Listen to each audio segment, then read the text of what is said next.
हे पुणे ग्रामीण जिल्ह्यात सध्या चालू असलेल्या नगरपालिका व नगरपरिषदा सन 2025च्या निवडणुका तसेच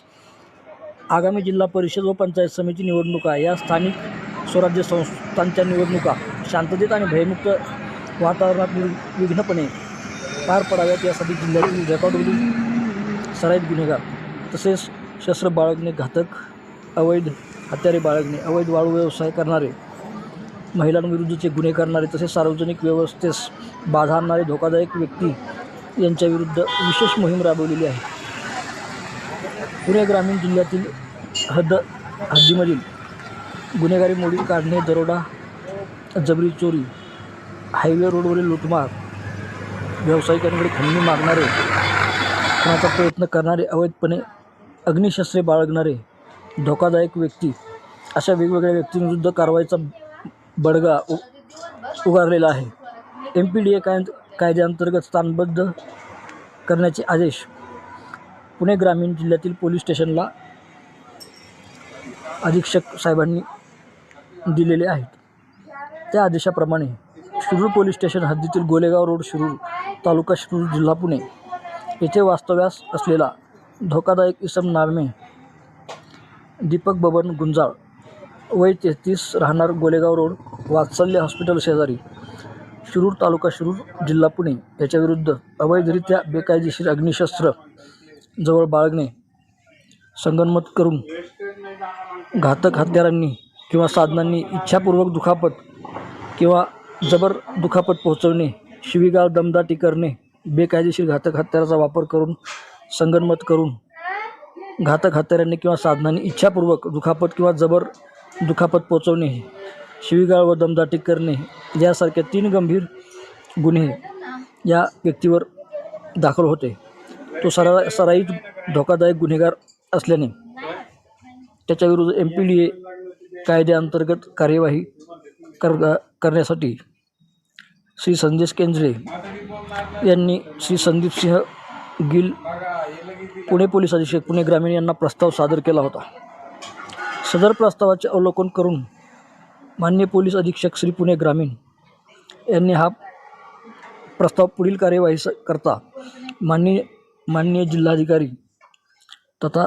जिल्हा दंडाधिकारी पुणे यांच्याकडे पाठवलेला होता. माननीय जिल्हाधिकारी तथा दंडाधिकारी पुणे श्री जितेंद्र हुडो, श्री जितेंद्र डुडी यांनी इसम दीपक बबन गुंजाळ, वय 33 वर्ष, राहणार गोलेगाव रोड, वात्सल्य हॉस्पिटल शेजारी, शिरूर, तालुका शिरूर, जिल्हा पुणे याला सार्वजनिक सुव्यवस्थेस बाधा ठरेल अशा प्रकारचे कृत्य करण्यापासून प्रतिबंध करण्याच्या दृष्टीने त्यास महाराष्ट्र झोपडपट्टी,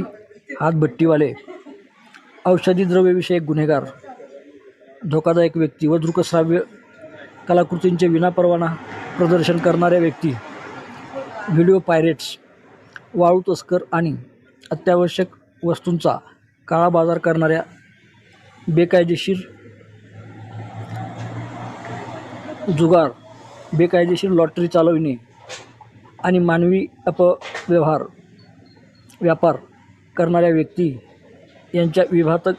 कृत्यांना आळा घालण्याबाबत मुख्य अधिनियम 1981चा सर्वसाधारण अधिनियम सन 2025चा महाराष्ट्र अधिनियम क्रमांक 29 अन्वये आदेश MPDA SR 9/11/2025 दिनांक 12/12/2025 अन्वये या व्यक्तीला स्थानबद्ध केले आहे. जिल्हाधिकारी तथा जिल्हा दंडाधिकारी पुणे श्री जितेंद्र डुडी यांचे स्थानबद्धतेचे आदेशाचे पत्र दीपक बबन गुंजाळ, वय 33 वर्ष, राहणार गोलेगाव,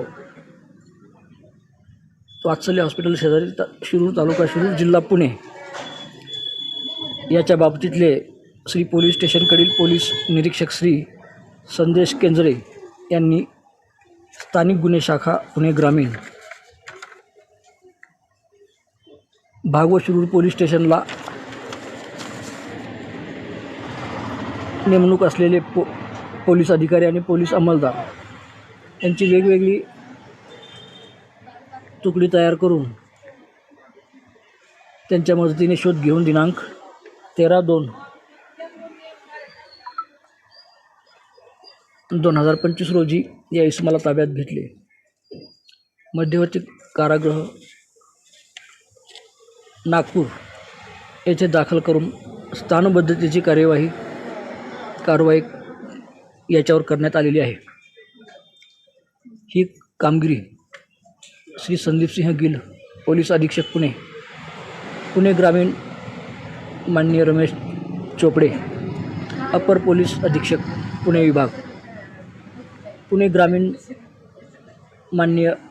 प्रशांत ढोले, उपविभागीय अधिकारी, शिरूर उपविभाग शिरूर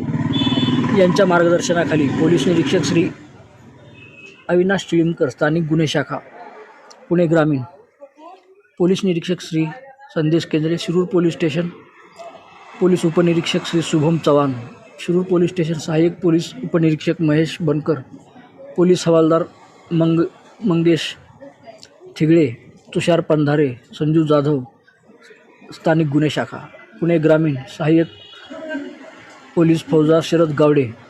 पोलीस हवालदार परशुराम सांगळे, पोलीस अंमलदार सचिन भोई, नितेश थोरात, गणेश गोसावी, विजय शिंदे, निखिल रावडे, अंबादास थोरे, नीरज पिसाळ, रघुनाथ हळनोर हे शिरूर पोलीस स्टेशनचे कर्मचारी यांनी या प्रकरणामध्ये विशेष कामगिरी बजावलेली आहे. तर ही होती आजची महत्त्वाची शिरूरमधील बातमी. आपण अशाच बातम्या पाहण्यासाठी शिरूर वार्ता यूट्यूब चॅनलला पहा, लाईक करा, कमेंट करा, शेअर करा आणि सबस्क्राईब करायला विसरू नका. धन्यवाद.